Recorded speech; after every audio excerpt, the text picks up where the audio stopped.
برا بن عازب رضی اللہ عنہ نے بیان کیا کہ رسول اللہ صلی اللہ علیہ وسلم نے فرمایا، جب تو سونے لگے تو نماز کے وضو کی طرح وضو کر، پھر دائیں کروٹ لیٹ جا اور یہ دعا پڑھ، اے اللہ، میں نے اپنے آپ کو تیری اطاعت میں دے دیا، اپنا سب کچھ تیرے سپرد کر دیا، اپنے معاملات تیرے حوالے کر دیے، خوف کی وجہ سے اور تیری رحمت و ثواب کی امید میں کوئی پناہ گاہ، کوئی مخلص تیرے سوا نہیں۔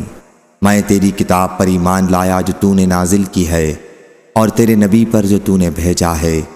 اس کے بعد اگر تم مر گئے تو فطرت دین اسلام پر مرو گے، پس ان کلمات کو رات کی سب سے آخری بات بناؤ جنہیں تم اپنی زبان سے ادا کرو۔ حضرت برا بن عازب رضی اللہ عنہ نے بیان کیا کہ میں نے عرض کی، وَبِرَسُولِكَ الَّذِي أَرْسَلَتْ کہنے میں کیا وجہ ہے؟ حضرت صلی اللہ علیہ وسلم نے فرمایا کہ نہیں، وَبِنَبِيِّكَ الَّذِي أَرْسَلَتْ کہو۔ صحیح بخاری حدیث نمبر 6311۔